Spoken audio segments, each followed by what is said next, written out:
These men were men that were pleasing God. They weren't worried about individuals. They weren't taking a poll in Thessalonica before they left. Well, how did you enjoy our visit? Was your experience a good one? I have to laugh at the gas station in Salmon there where the Burger King's at. If you use a restroom there, they got this thing that's got like 4 different emojis. How was your visit to the restroom? How do you answer that question? I mean, I usually don't, wow, wonderful. And I know that there's kids, like I would be as a kid, that just frowny face, frowny face, frowny face, probably press the thing repeatedly. I don't know if there's some kind of override. I thought, who in the world, number one, who in the world came up with that idea, and how do you sell that to somebody with a straight face? Every time I see that, I'm just perplexed. Like, rate your visit to the restroom. Wow. You know? Paul and them weren't taking a poll as they left Thessalonica. Did we please you all? Were you happy with our visit? Did you enjoy our stay? No, they were worried about pleasing God. And understand something, if we please God, we're not going to please everybody in the world.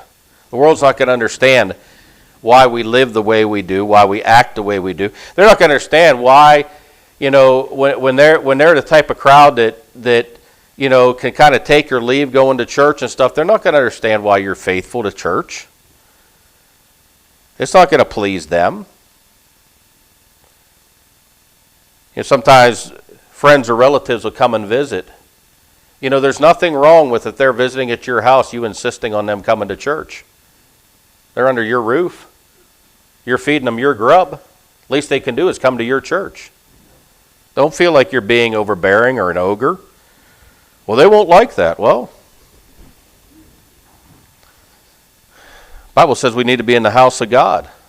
So if you're going to please God, more than likely there's going to be some people that get their feathers ruffled over it. Number 6, they're plain men. These guys weren't flashy and flamboyant. They weren't running loudspeakers through town advertising their presence and stuff. But they were plain men with a plain message that although it was plain and simple, so easy that a child could understand, it was a message that was powerful and life-transforming. They were pleasant men. Pleasant men. They weren't walking around in the mully grubs. They weren't, sitting there at the barber shop, oh man, rah, rah, rah, you know, just being all disgruntled and disheartened.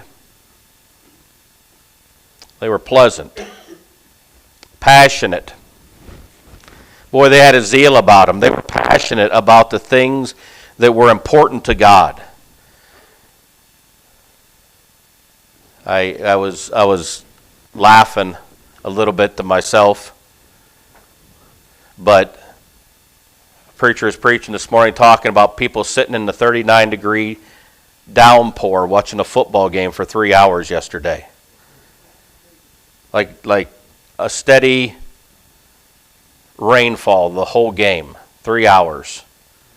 And how they were loyal to their team. And he said, can you imagine doing that, enduring that? He goes, I tell you what, I wouldn't sit through a 3-hour cold rainstorm to watch Moses part the Red Sea. I'd say video that thing and send it to me. I'm staying home. He goes, but then to sit there and be passionate for your team all to have them lose and have to go home soaking wet and cold and frustrated and disappointed and heartbroken. You know, people get passionate about things. But in the grand scheme of eternity, whether your team wins or loses, isn't going to matter in eternity. Whether our souls are saved, it does. Men were also pious men. We're into chapter number 2 now. We have been, and I didn't link all these to the different things, but the Bible talks about here.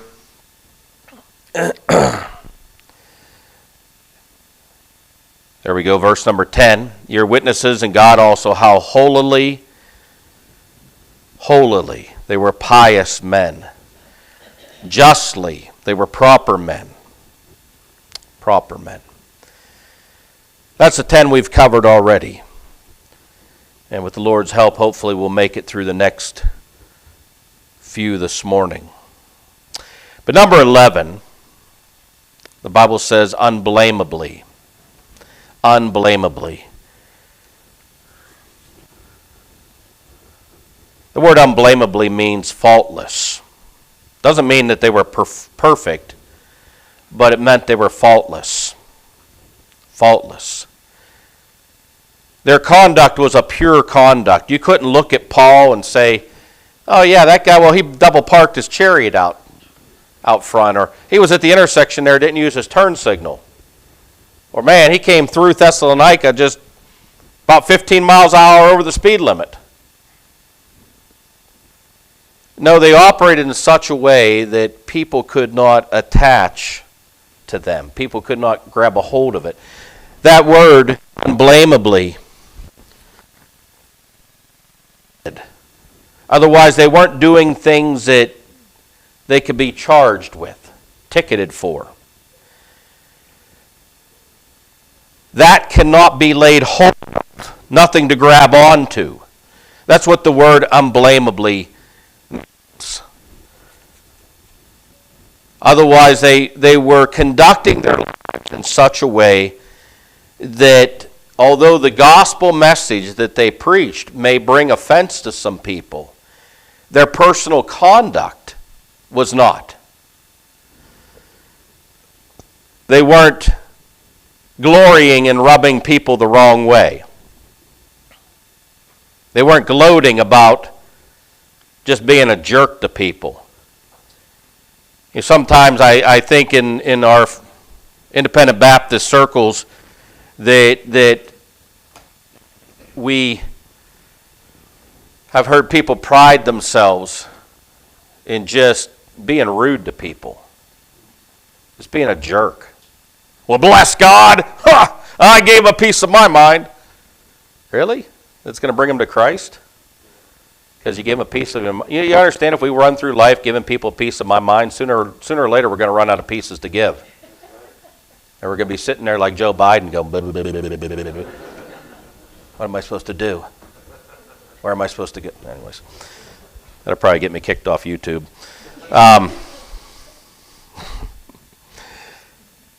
When we think of that word, unblameably, I'm reminded in 1 Timothy chapter number 3, we see kind of a sister word to that.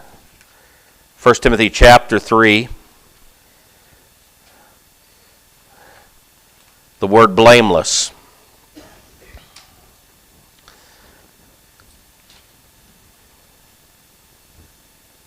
And to qualify